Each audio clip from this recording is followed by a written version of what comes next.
Hello my dear students, अगर आप class 9 to 12 तक के स्टूडेंट्स हैं तो ये चैनल आपके लिए बहुत ही ज़्यादा हेल्पफुल है। मैं हूं तौसीफ सर और यहाँ पर आपको मिलेगा बोर्ड एग्जामिनेशन के लिए कंप्लीट कंटेंट। अगर आपने अभी तक तौसीफ सर ऐप को डाउनलोड नहीं किया है तो अभी डाउनलोड कीजिए तौसीफ सर ऐप, लिंक आपको डिस्क्रिप्शन में मिल जाएगी। तो चलिए वीडियो को शुरू करते हैं। अपन पढ़ेंगे टाइप्स ऑफ रिलेशन।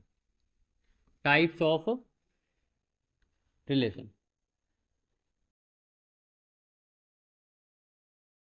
तो कोई भी रिलेशन आर है, R relation R in a set A. ठीक है, अब अगर हमने ऐसा बोला कि एक रिलेशन आ रहा है सेट ए के अंदर, अब रिलेशन दो सेट के अंदर होता, ए से बी होता या बी से सी होता। हमने बोला इन सेट ए, इसका मतलब है कि हम ए क्रॉस ए के अंदर रिलेशन ले रहे हैं। अगर हमने इन सेट ए बोला मतलब वो रिलेशन किस में है, ए से ए में है। समझ गए कि नहीं समझ गए? तो R relation R in a set A, set A के अंदर जो रिलेशन है उसको अपन रेफ्लेक्सिव कब बोलते हैं? It is said to be reflexive. Is said to be. अपन किसी भी रिलेशन आर को रेफ्लेक्सिव कब बोलेंगे?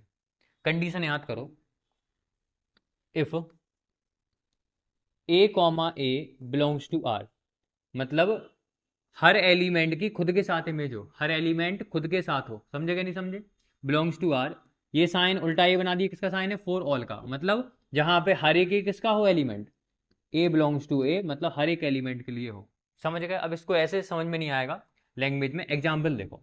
जैसे मान लो हमने एग्जाम्पल ले लिया ए इज इक्वल टू 1 2 3, हम एक ही एग्जाम्पल लेके चलेंगे और एक ही एग्जाम्पल से सारे के सारे आपको टाइप्स बताएंगे ताकि आपको कन्फ्यूजन क्रिएट ना हो कि सर ने वहां अलग एग्जाम्पल लिया था यहाँ पे अलग एग्जाम्पल लिया। एक ही एग्जाम्पल से सारे टाइप समझा देंगे। समझ गए कि नहीं समझ गए? अब ए इक्वल टू हमने ले लिया क्या, 1 2 3, ठीक है ना मन? और एक हमने रिलेशन बोला R is equal to 1 1 2 2 3 3 1 2। Clear? अब क्वेश्चन ये है कि ये क्या, ये रिलेशन, ये वाला जो रिलेशन है ये रिलेशन रेफ्लेक्सिव है कि नहीं? तो किसी भी रिलेशन को अपन रेफ्लेक्सिव कब बोलते हैं? जब सेट ए के अंदर जितने भी एलिमेंट हैं हर एलिमेंट का खुद के साथ रिलेशन होने चाहिए। मतलब अगर सेट ए के अंदर 1 2 3 है तो यहाँ पे 1 1 भी हो, 2 2 भी हो और 3 3 भी हो। क्लियर? अगर हर एलिमेंट का खुद के साथ रिलेशन है तो उस रिलेशन को अपन क्या बोलते हैं? रेफ्लेक्सिव रिलेशन बोलते हैं। क्या बोलते हैं उसको? रेफ्लेक्सिव रिलेशन बोलते हैं। समझ गए?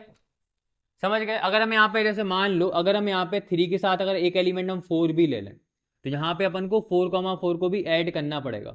अगर हम 4 4 को ऐड नहीं करेंगे तो इसको फिर अपन रेफ्लेक्सिव नहीं बोलेंगे। ठीक है? तो अब देखो, अगर इसमें 4 एलिमेंट है तो चारों एलिमेंट का रिलेशन खुद के साथ है, मतलब अगर 1 है इसके अंदर तो 1 1 भी होने चाहिए, अगर ए के अंदर 2 है तो 2 2 होने चाहिए, अगर सेट ए के अंदर 3 है तो 3 3 होने चाहिए, सेट ए के अंदर 4 है तो 4 4 होने चाहिए। क्लियर? उसके अलावा चाहे कुछ हो अथवा ना हो, एक्स्ट्रा चाहे कुछ हो, लेकिन इतना जरूरी है रिफ्लेक्सिव होने के लिए जो भी एलिमेंट्स है उनका खुद के साथ रिलेशन पहले होने चाहिए। बाकी एक्स्ट्रा चाहे एलिमेंट्स लिखे हो कोई दिक्कत नहीं है। समझ गए? समझ गए कि नहीं समझ गए? इतनी बात क्लियर है? तो रेफ्लेक्सिव कब बोलोगे? किसी भी रिलेशन को अपन रेफ्लेक्सिव जब बोलेंगे जब सेट ए के हर एक एलिमेंट का खुद के साथ रिलेशन हो। कैसे याद करोगे? किसी भी रिलेशन को अपन रेफ्लेक्सिव जब बोलेंगे जब सेट ए के हर एक एलिमेंट का खुद के साथ रिलेशन हो। मतलब अगर ए के अंदर 1 2 3 4 है तो 1 1 2 2 3 3 4 4 सेट रिलेशन में होने चाहिए। क्लियर? अगर इसमें से एक एलिमेंट भी नहीं हुआ ना तो उसको अपन रेफ्लेक्सिव नहीं बोलेंगे। तो रेफ्लेक्सिव की डेफिनेशन क्लियर हो गई सबको कि रेफ्लेक्सिव का मतलब क्या है। अब नेक्स्ट जो टाइप आता है उसको अपन क्या बोलते हैं? सिमेट्रिक। तो R relation R is said to be symmetric. किसी भी रिलेशन को अपन सिमेट्रिक कब बोलेंगे? If if a comma b belongs to R, अगर ए और बी बिलोंग्स टू आर है, ठीक है ना? यहां पर क्या लिखा था? सारे एलिमेंट का रिलेशन खुद में होने चाहिए तो अपन रेफ्लेक्सिव बोलेंगे। यहां पे अगर ए का बी के साथ रिलेशन है तो बी का भी ए के साथ रिलेशन होने चाहिए, तब जाके उसको अपन क्या बोलेंगे? सिमेट्रिक बोलेंगे। क्लियर हुआ कि नहीं हुआ? एग्जाम्पल देखो, जैसे ए इक्वल टू हमने यहां पे लिखा 1 2 और 3, और हमने एक रिलेशन लिया R1 इक्वल टू 1 का 1 के साथ है, 1 का 2 के साथ है और 2 का 1 के साथ है, क्या ये रिलेशन सिमेट्रिक है? अब देखो, अगर ए बी है तो बी ए होने चाहिए, अब 1 2 है तो 2 1 भी है, तो इन दोनों एलिमेंट के लिए तो सिमेट्रिक है। अब देखो 1 1 का उल्टा क्या होगा, जैसे 1 2 का उल्टा तो 2 1 हो गया, 1 1 का उल्टा तो 1 ही 1 होगा। समझे कि नहीं समझे? और एक एलिमेंट को अपन 2 बार सेट में लिखते नहीं है, इसलिए यहाँ पे इस वाले एलिमेंट के लिए मतलब सारे एलिमेंट सिमेट्रिक वाली प्रॉपर्टी फॉलो कर रहे हैं। 1 1 का उल्टा 1 1 है, 1 2 का उल्टा 2 1 है, 2 1 का उल्टा 1 2 है, इसका मतलब ये वाला जो रिलेशन है ये क्या हो गया, सिमेट्रिक हो गया। समझ गए? एक और एग्जाम्पल देखो, क्लियर है सबको कि नहीं है?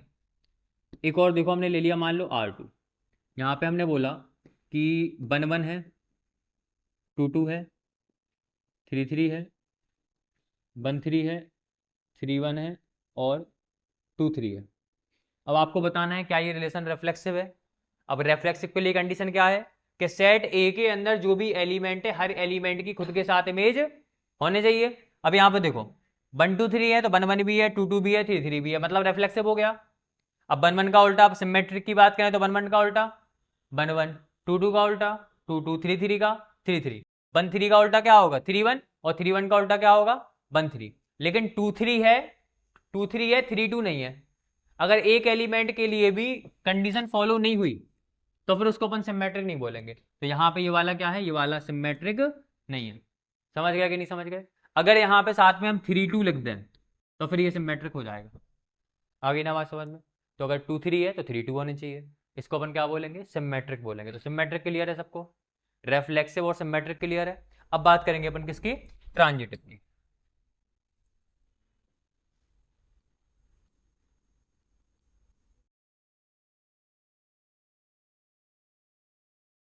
किसी भी रिलेशन को अपन ट्रांजिटिव कब बोलेंगे, ठीक है? अगर इफ मान लो ए का बी के साथ रिलेशन है एंड बी का सी के साथ रिलेशन है, ठीक है ना, देन ए का सी के साथ रिलेशन होने चाहिए, मतलब ए और सी भी रिलेशन में होने चाहिए, ये कंडीशन है। सबसे पहले इस कंडीशन के हिसाब से एग्जाम्पल देखो। एग्जाम्पल लिया अपन ने, मान लो ए इक्वल टू मान लिया हमने 1 2 और 3, क्लियर, और रिलेशन है आर इक्वल टू 1 2 2 3 और 1 3। अब क्या ये रिलेशनशिप ट्रांजिटिव है? बिल्कुल है। देखो पहले 1 का 2 के साथ है, ठीक है, 1 का 2 के साथ हो और 2 का 3 के साथ है, ए का बी के साथ हो, बी का सी के साथ है, तो ए का भी सी के साथ होने चाहिए। तो 1 का 2 के साथ है और 2 का 3 के साथ है, तो देखो 1 का भी 3 के साथ है, इसका मतलब ये वाला रिलेशन कैसा हो गया, सिमेट्रिक हो गया। समझ गया कि नहीं समझ गए? इस रिलेशन को अपन क्या बोलेंगे, सिमेट्रिक बोलेंगे, हैं सॉरी ट्रांजिटिव बोलेंगे। आगे ना बात समझ में? इसको अपन क्या बोलेंगे, ट्रांजिटिव बोलेंगे। क्लियर हुआ कि नहीं हुआ? मतलब अगर ए का बी के साथ रिलेशन है और बी का सी के साथ रिलेशन है तो ए का सी के साथ रिलेशन होना चाहिए ट्रांजिटिव के लिए, तो ये वाला ट्रांजिटिव होगा। अब एक और बात देखो, एक और एग्जाम्पल देखो, ये मान लो R1 था, ये ले लिया अपन ने R2। अब यहाँ पे ध्यान सुनना, 1 का 2 के साथ है, 2 का 3 के साथ है, क्या ये रिलेशन ट्रांजिटिव है? 1 का 2 के साथ है और 2 का 3 के साथ है, लेकिन 1 का 3 के साथ नहीं है। अगर ए का बी के साथ भी है और बी का सी के साथ है लेकिन ए का सी के साथ नहीं होगा तो ट्रांजिटिव नहीं होगा। समझ गए? तो 1 का 2 के साथ, 2 का 3 के साथ, लेकिन 1 का 3 के साथ नहीं है, इसलिए इसका मतलब ये जो रिलेशन है ये ट्रांजिटिव नहीं है। इतनी बात क्लियर हो गई? अब इसके बाद एक और एग्जाम्पल देखो। अब इसकी कुछ एक कंडीशन देख लो, एक इसकी कंडीशन देख लो जिससे तुम लोग कभी कंफ्यूज ना हो क्वेश्चंस के अंदर। अगर कोई ऐसा रिलेशन है, if a comma b belongs to R, belongs to R, अगर ए का ए और बी रिलेशन में है, समझ गए, but B comma C does not belongs to R. A का बी के साथ तो रिलेशन है लेकिन बी का सी के साथ रिलेशन नहीं है। तो देखो ट्रांजिटिव होने के लिए या तो ये कंडीशन फुलफिल हो कि अगर ए बी है और बी सी है तो फिर ए सी भी होने चाहिए, और अगर ए बी है बी सी नहीं है तो फिर अपन को ए सी की जरूरत नहीं है ट्रांजिटिव कहने के लिए। क्लियर हुआ कि नहीं हुआ? दोबारा सुनो, अगर ए बी है बी सी है तो ट्रांजिटिव बोलने के लिए ए सी भी होने चाहिए, और अगर ए बी है और बी सी नहीं है, ए बी तो है रिलेशन में लेकिन बी सी रिलेशन में नहीं है, तो अपन को देखो यहाँ पर ट्रांजिटिव बोलने के लिए अपन को एसी की जरूरत नहीं है, क्योंकि बीसी नहीं है तो एसी की भी जरूरत नहीं है अपन को, तो इसको अपन ट्रांजिटिव बोलते हैं। यहाँ पे जो रिलेशन है वो क्या होगा, ट्रांजिटिव होगा। इस बात को ध्यान रखना। समझ गए कि नहीं समझ गए? देख लो एक बार फिर से, बिल्कुल साफ साफ लिखा हमने। एग्जाम्पल देखो, बात नहीं करो।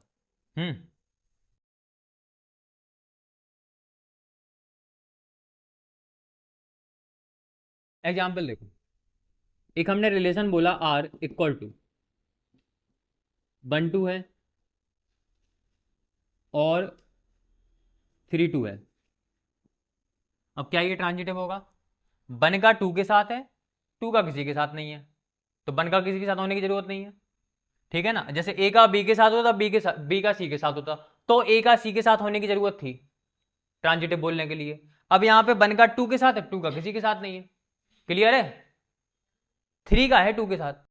जैसे ये ए देखो, ये वाला ए और ये वाला बी, इसको ए माना इसको बी माना, तो यहाँ पे अगला वाला जो रिलेशन होना चाहिए वो 2 बी से शुरू होना चाहिए। अब 2 का तो किसी के साथ है ही नहीं है। समझे क्या नहीं समझे? सिमिलरली 3 का 2 के साथ है और 2 का किसी के साथ नहीं है। क्लियर हुआ कि नहीं हुआ? इसका मतलब ये वाला जो रिलेशन है ये ट्रांजिटिव होगा। क्लियर है? अगर ए बी हो और बी सी हो तो फिर ए सी की जरूरत है, और अगर ए बी हो बी सी नहीं है तो ए सी की जरूरत नहीं है, ट्रांजिटिव बोलोगे। समझ गए? आगे ना बात समझ में? इसको अपन क्या बोलेंगे? ट्रांजिटिव रिलेशन बोलेंगे। तो ये वाली कंडीशन लिख लेना खास तौर पर, वरना कंफ्यूज हो गए। कोई डाउट किसी को? तो ट्रांजिटिव हो गया।